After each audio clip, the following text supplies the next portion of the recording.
Ya Rupasya Chidatmanaha Maya Gune Virachitam Mahadhati Piramani Etat Rupam Bhagavato Ya Rupasya Chidatmanaha Maya Gune Virachitam Mahadhati Piramani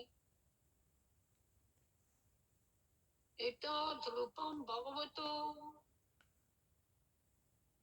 Ya Rupasya Chidatmanaha Maya Gune Virachitam Mahadhati Piramani Rupa forms Bhagavataha of the Lord, he certainly Arupasha of one who has no material form.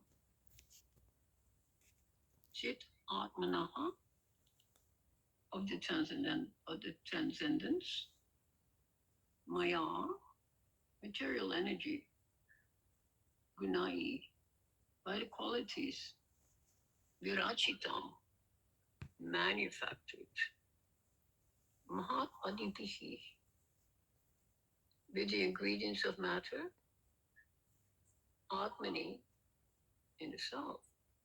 Translation: the conception of the Virat, universal form of the Lord, as appearing in the material world is imaginary.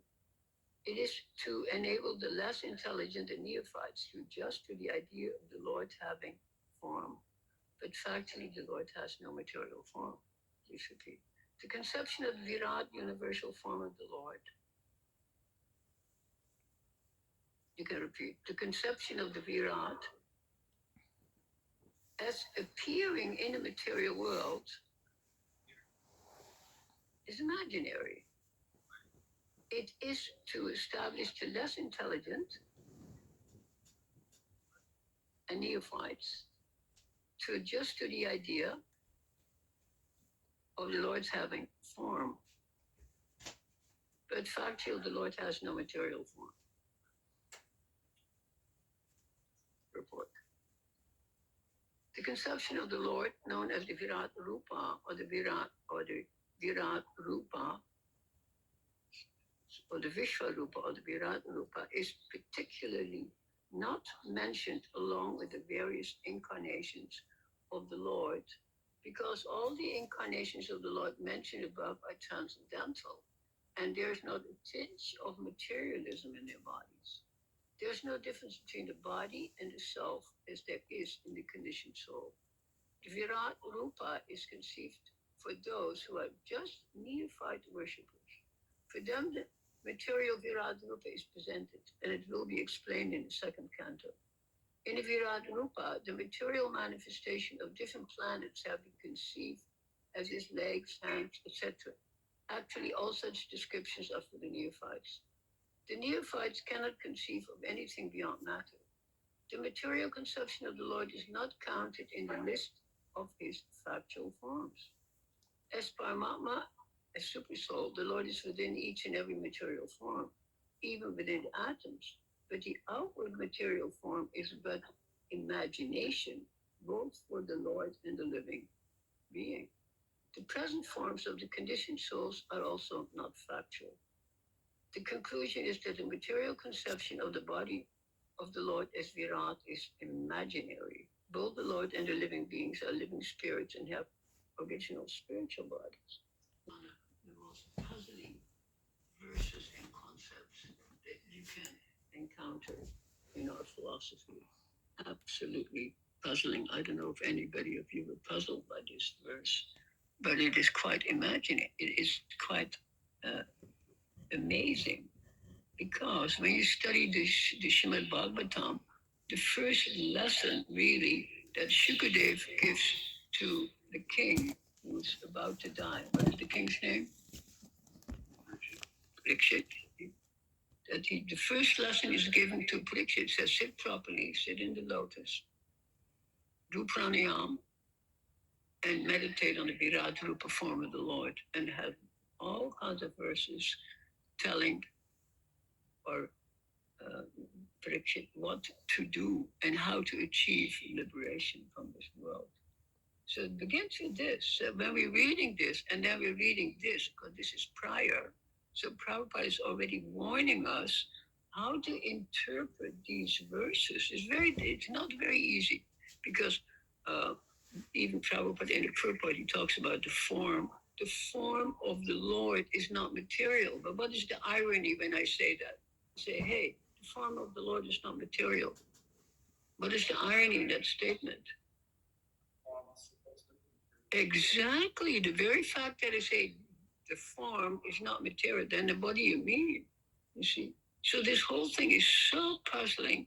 And those of you who've attended my talks, this is at least the fourth time I'm talking about the same subject matter, because it was introduced in the beginning of this chapter, 133, as this whole manifestation of the planetary forms has to be taken, it doesn't say as imaginary, but something that takes a certain imaginative form, and it should be believed. It says it's something that should be believed. So when I tell you I should believe, I say to my daughter, you should believe that you're the child of such and such a person, right?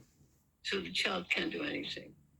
So this whole kata is it's differentiating between spiritual form and material form. So let's look at the Sanskrit word for form. Does anybody know what it is? Rupa. It's Rupa. So it's Rupa. Rupa is form. And of course, it's one of the elements. If we understand Sankhya philosophy, Sankhya Yoga, because we have theistic and atheistic, we are theistic, of course. But the bases are very much the same. The conclusion is different. But the theory of the elements, which organ in our body gives us access to form? The eye, obviously. So the eye gives access to form. And the element out of which the eye arises, anyone know? Obviously it's fire, it's light. So out of fire comes the eye. When the eye is operating, then we see form. So this is all very, very ordinary. This is ordinary philosophy. It doesn't just, pertain to our religion. Sankhya. Sankhya means literally to count. So you're counting the elements. What are the elements? And the elements, as you know, progress from, you can start subtle to gross or gross to subtle. But gross to subtle is very beautiful because it means from earth that we're all sitting on, that supports us, to the finest, which is intelligence. We call it a false ego generally, false ego, but that's, you have to understand, or ahankar, that is a little bit of the English translation. It's really ego. That ego has a degree of falseness because it belongs to the material elements.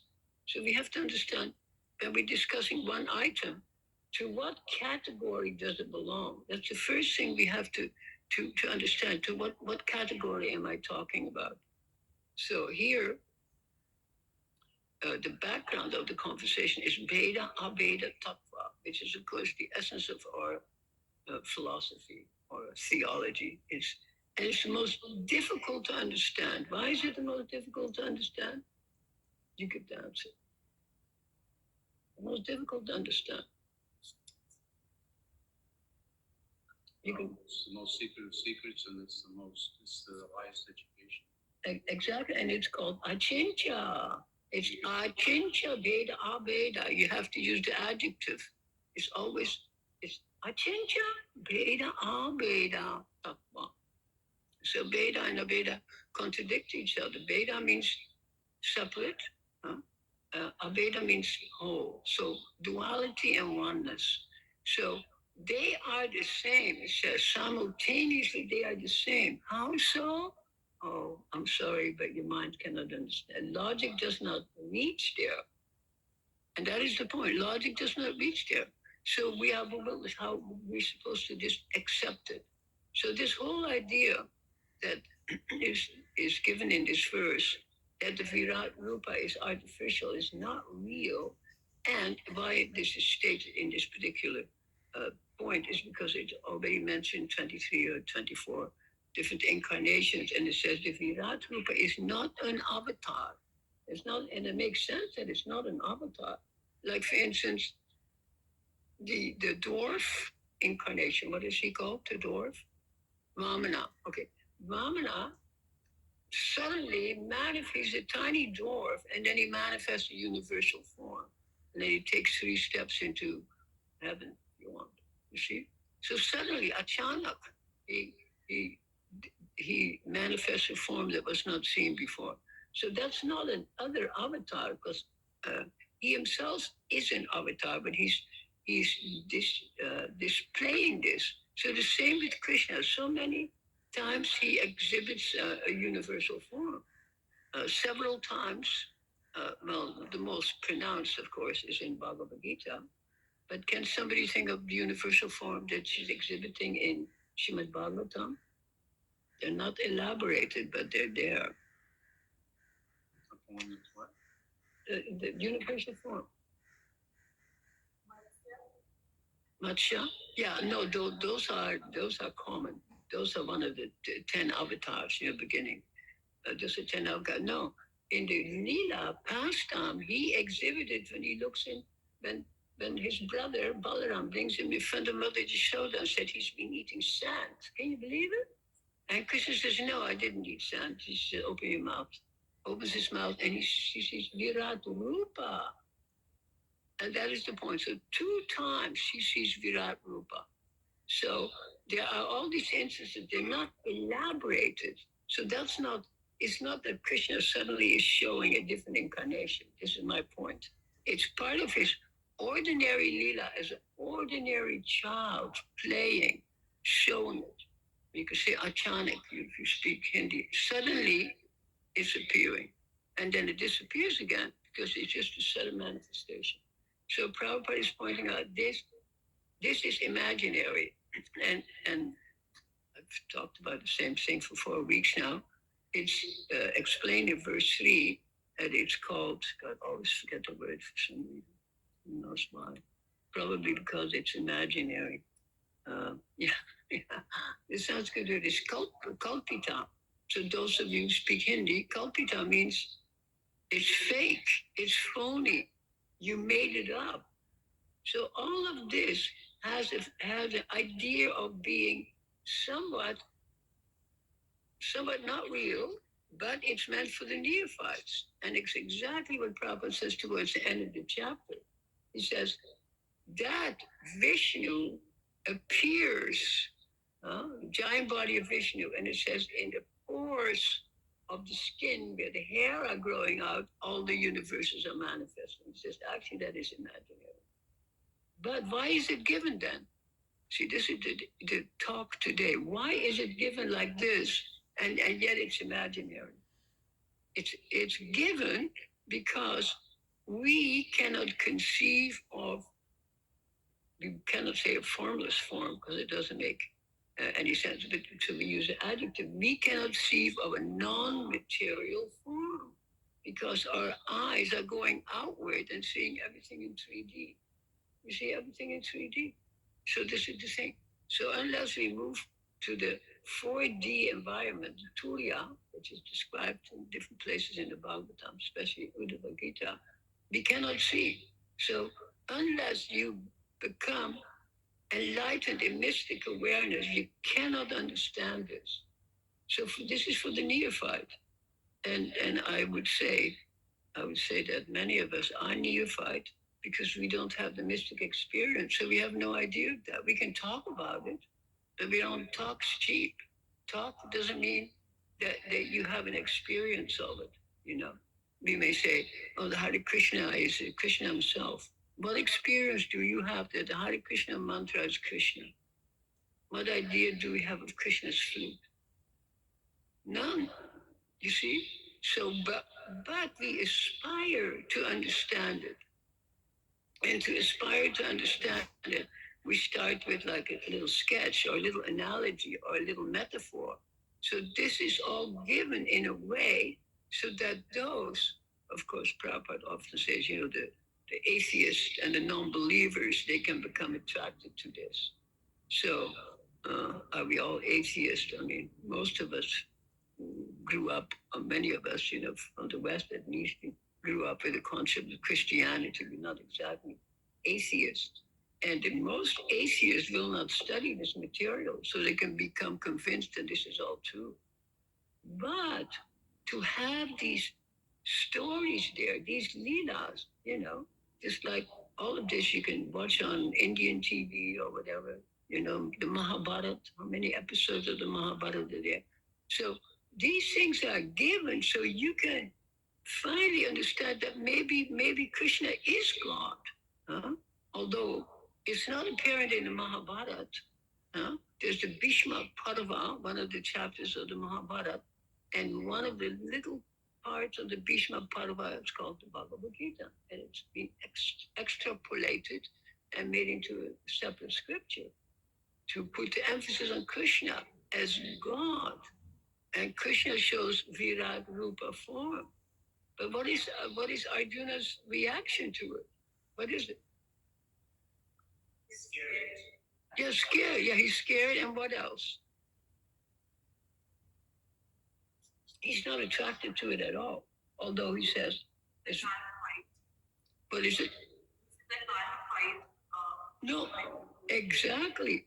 So he says, okay, I'll look at your universal form, but I can't really identify with it. Show yourself in four-arm form.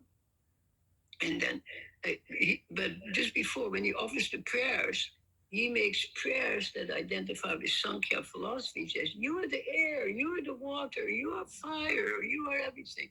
So all of this information is given to us so we can understand that there is a semblance between, you can say, samsara and transcendent. There is a semblance. If there was no semblance, then how would we ever aspire to something higher? So this world is a reflection of the higher world. We say Vrindavan we say earthly Vrindavan is as good as Vrindavan. Of course, anybody who goes there, especially an atheist, will think if this is God's heaven, I don't think I can live here for a day. The pollution is so over the top, the garbage, the craziness is over the top. If this is heaven, you can't aspire for it. But when you amalgamate the concept of Vrindavan, like right now, 24, with what we're reading about the Vrindavan, where Krishna had his earthly pastime, Bhumi Vrindavan, then we can actually understand that it is actually part of what you call paradesha. We say paradise, we use the word paradise, it comes from paradesha. Paradesha is my highest glow. The difference is that it says that here, yat na bhashite, na surya, na sankhya, na pavakaha. That place, that's my place, there's no light from either the sun, the moon, or fire.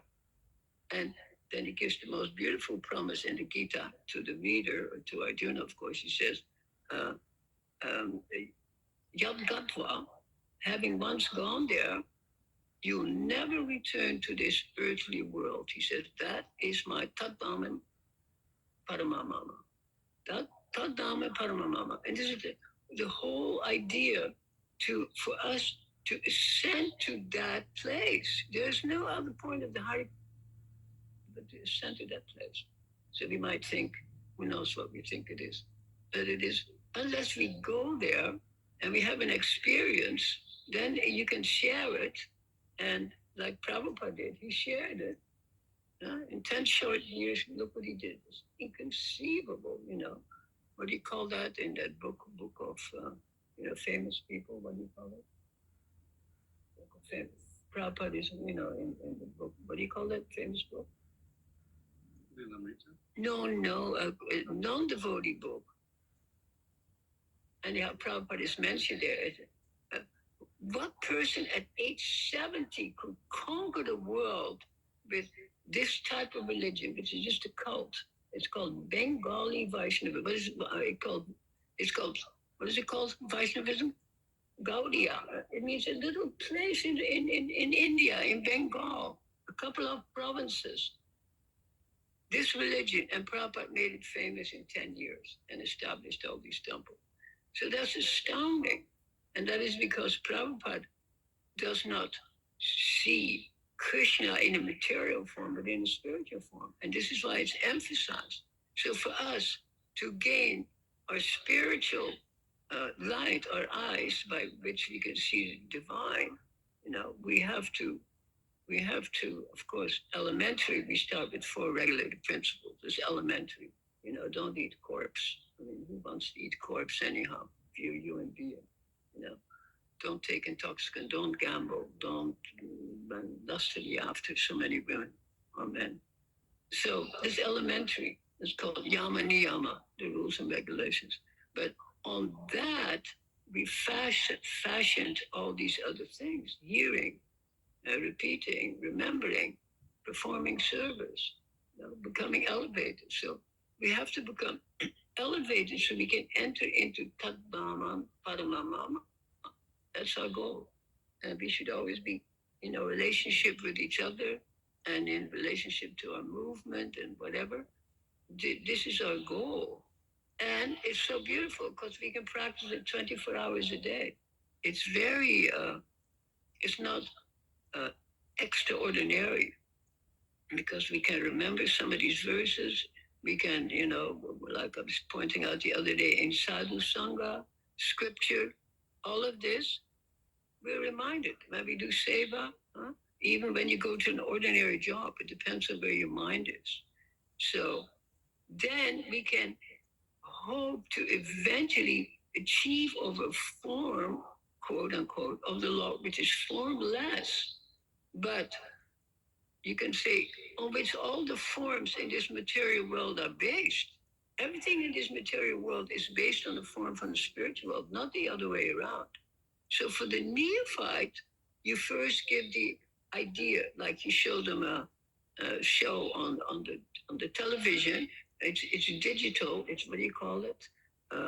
It's not real. It's not analog.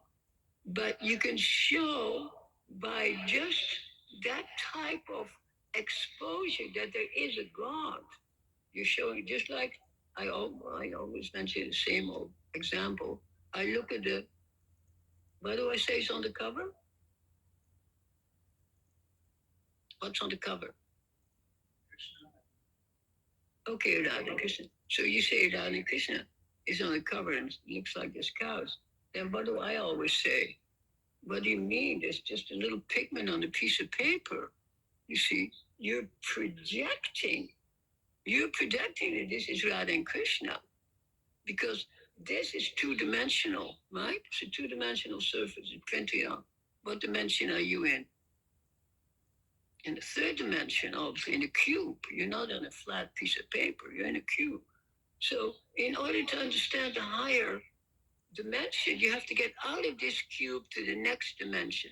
Just like here, you have to get out of this 2-dimensional framework to understand this as Radha and Krishna, even if it's a graphic or as a form, as a murti. Krishna here is 3-dimensional. So we have to upscale from 3-dimensional to 4-dimensional. And that's the whole point of the Hare Krishna movement. There's no other point. And Prabhupada himself was the main example of it.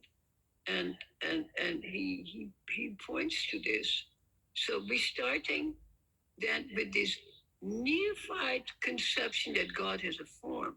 Even the other day, I read a quote by Prabhupada, and he said, the murti in the temple is not God. He said, this is not God. What does it say? Well, it's somewhere, you can look it up. He said, it's a representation of God. Many times he said it is God. What? Many other times he said it is God. Of course, he says hundreds of times it is God. That's why I have noticed it. He said it is not God, it's a representation of God.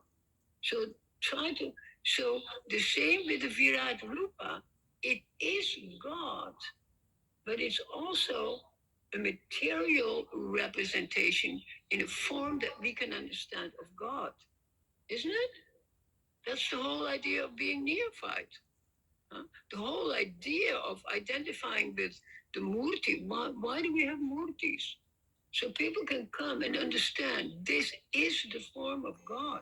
And this is why when we come, we have to complete our reverence. We make how many offerings to them? Thousands of hours a month is spent just in deity worship. It's astonishing, you see? And then, of course, we share whatever food there is. We share the darshan. Every day, hundreds of people come walking by. At night, I often sit here at the table, and so many beautiful people come, and they're, filled with awe and reverence for the deity. Nobody takes it casually. It's not casual, darshan. So because it is Krishna, but simultaneously it's also in a form that's a little bit different from the Krishna who has Leela in Vrindavan. Otherwise, why does he stand in the same place for 40 years or 100 years? You see? Because it's simultaneously one and different. And to understand the difference, not as something that is negative, but it's actually very positive. It's positive because we start at that level by understanding that Virat Rupa, where every element is described as an element of the earth. Huh? Today, I think I was reading, it says, the sun is his eye, but earlier it said actually all the light is the sun is the light around him, and then it was saying in the article. So how do we combine all these apparently conflicting statements? Because many of these statements, if you take any of these verses out of context, they will conflict with something. I looked at an article by Stephen Rosen in the Back to Godhead on the Virat Rupa form, and he wrote a very casual article. I was quite surprised. But he said, I had to talk with one of my friends. He's not a Hare Krishna, but he comes from Indian background. And we're talking about the Virat Rupa form and doesn't believe in it. A very casual, and he mentions a few of the forms and saying how this is like his friend can relate to it. To say, we can't see God in nature. So what do you call that when you see God in nature? The pantheism, of course. So often it's debated. If you look online and say, is the Bhagavad Gita pantheistic or not, you'll get 50-50 answer. Many people will say, of course it is. And other people will say, of course it's not. But it is. Because Krishna is describing himself as being part of all the elements. How come that we think Krishna is in every atom? He's in every leaf. How do we think this? So this is pantheism. But we also have the opposite concept, pantheism and panentheism. And I often explain it by saying pantheism is seeing that you're looking at a rose and you see God. Huh? You look at the rose and you say, this is God. Now, panentheism, you turn it around. You look at the rose and you see the rose in God. Can you see the difference? So the whole idea is to reverse it. Then you reverse it. So when we see the universal form, the way it is described, and the way Shuka Goswami is giving information to Parikshit to achieve the absolute truth. Like, why don't we say, why is Shuka speaking like this? Is he trying to fool Parikshit? So what is the answer? Now that I've spoken for 20 minutes. Why does the teaching begin like this? I mean, what's the purpose of the Bhagavatam? Krishna. Of course, but it's to slowly enter into who is this Krishna. That's why we don't start with the 10th canto. You can't start with a boy that has ordinary emotions. He gets angry, he gets lusty, he gets hungry, he gets tired. All the rasas, in the ras theory, all the rasas all based on human emotion, nothing spiritual about it. So Krishna has all the rasas. So if we would start there, then we would pull Krishna down to a material level. So the Bhagavatam begins with look at nature first, look at the world, look at cosmology. And that's one of the main topics of the Srimad Bhagavatam is cosmology. Cosmology, creation, avatar. So it begins with very high topics, but we can identify with it. You can identify and say, yeah, I can see, I can understand God is in nature. Huh? And that's the gigantic form of nature is actually God, the divinity. It's very common, to abstract. So it's called, what's it called again? It has a beautiful word in Greek. I'll think of it in a minute. So it begins in such an elementary way. This is the Srimad Bhagavatam. We just started again, very elementary. Then it goes to very high topic, but we cannot go to that high topic and understand that Krishna is God by reading the pastimes. As a matter of fact, you say they cannot be God. That he seduces every woman in his village, and they're all married women with children, and he seduces them to come in the middle of the night and play with him, and finally run away with him. And who can believe it? But if you start reading from the beginning and you're going through 10,000 lessons on what is actually the divinity, then we begin to understand. And it begins with understanding of you yourself, who you are. Because if you don't know who you are, you'll never know who is God. And that's why we call our philosophy the science of self-realization. I was very happy that Prabhupada didn't change that title because, we wanted to, some devotees in the beginning said, why do we call it Krishna consciousness? Let's call it God consciousness. If I had been there for a vote, I won't tell you which vote I would have done. But there might have been a God consciousness, Krishna consciousness. But self-realization, Prabhupada did not call it God realization. Why is that? Like I said, you can't understand who is God unless you know who is this one thinking or understanding that is God. Huh? The knower, the knower, the knowing, and the known. 3 items for knowing. The knower, this is you. The knowing, the process of understanding something, and the object, what is to be known. So these things have to be completely lined up. So if you have no clue who you are, don't believe me, your knowing will be faulty, and what is known is incorrect. Just like Prabhupada is criticizing, ad nauseum, ad infinitum, the scientists, because he says they're looking at all this information through the material senses. So they're mistaken. So the same with us. As long as we look through the material senses, I cannot understand who I am. So I have to see myself spiritually. It's not because somebody's telling me I put a banana in the fire and I think I'm a Brahmin. How does that, how does it really change your mind by having an initiation? Initiation is in the heart. Outwardly, we have a ceremony that goes without saying. But if you have inwardly, there's no change of heart. You don't know anything. You call yourself a Brahmin after 2 years in Hare Krishna movement.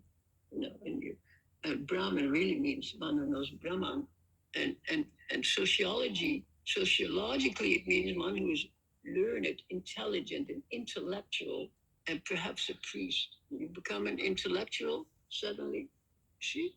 So exactly.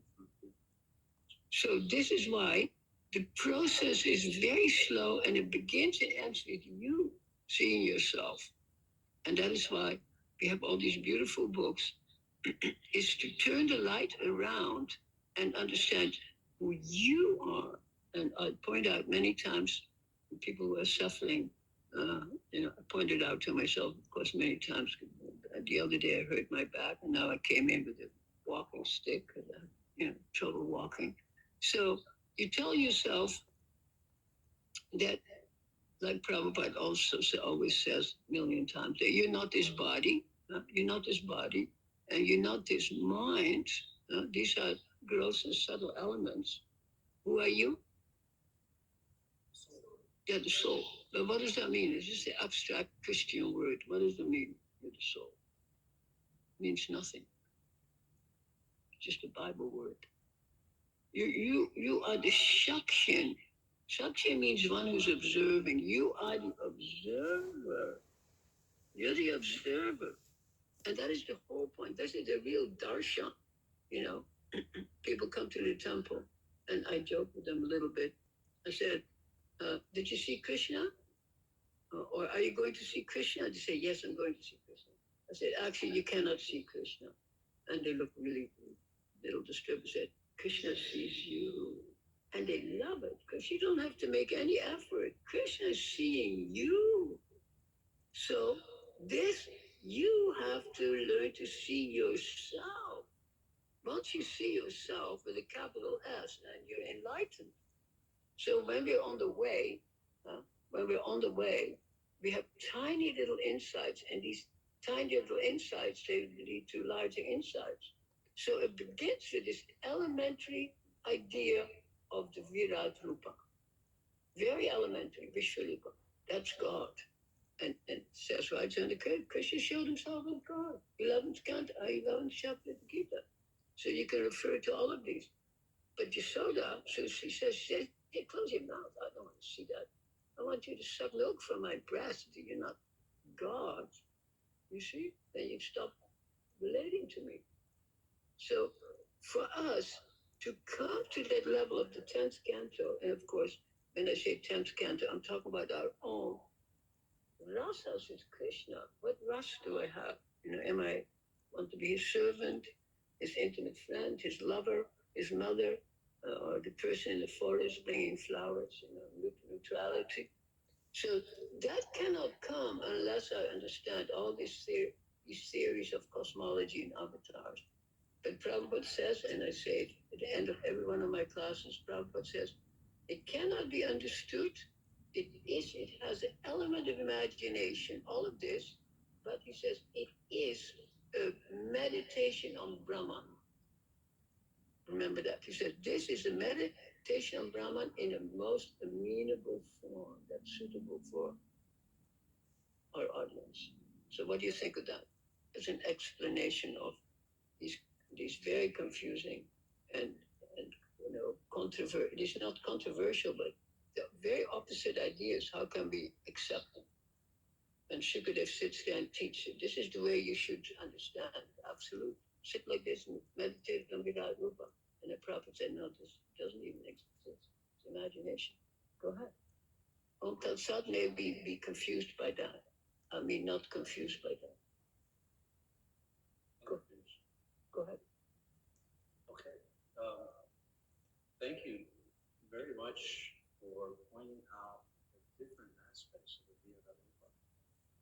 And the last point you were making, one of the last points you were making about the knower, knowing, and known. Yes. So the ultimate known is Bhagavan. Yes. So the knower, in order to be a proper knower, is Bhakta, and the knowing is Bhakti. Exactly. Bhakti. Exactly. The devotee is the activity of devotional service, and the known is Krishna. That is the methodology. That's why it comes later in the Gita. Krishna did all the other now, but he said, oh, you can become a bhakta. He kind of inserts it. He doesn't. Why does Krishna not force in the beginning? This is not bhakti, Bhagavad Gita. It's jnana yoga, all these different siddhi yoga, all these different yoga. He said, oh, you can also do bhakti. Because first he has to capture you as a listener. You understand? First you have to listen. You say, yeah, this makes sense, this makes sense. You cannot first think, oh, I'm going to be combing Krishna's hair. I'm going to be combing God's hair in heaven. Who can even relate to it? That takes a long way. So then you say, actually, I want to comb Krishna's hair. What do you think of this? First you start with the Inushmin, but exactly. So it's a very complex, and it's full of humor. Actually, when you think about it, it's full of humor. So this Virat Rupa, the biggest form, is kicked over and said, Nakli hai. It's imagination. So, and this is 2 or 3 or 4 verses in this chapter, Prabhupada tips his hand, which he doesn't always do, but it's very important, otherwise we are mistaken. So we're very grateful and thankful for that, To know something, I have to be on that same platform. If I, as a subject, on a completely different form, different object, different root of the object, I will never know it. The object actually has to become the subject. I point out many. Krishna has to become not your object, but your subject. Krishna is your subject. That's what you're involved in. You're not aiming to know it. You see, Krishna and Arjuna sit together and on the same bed and laugh and have lunch. That's what Arjuna wants. He says, we used to sit on the same bed and joke. Now he's showing me this.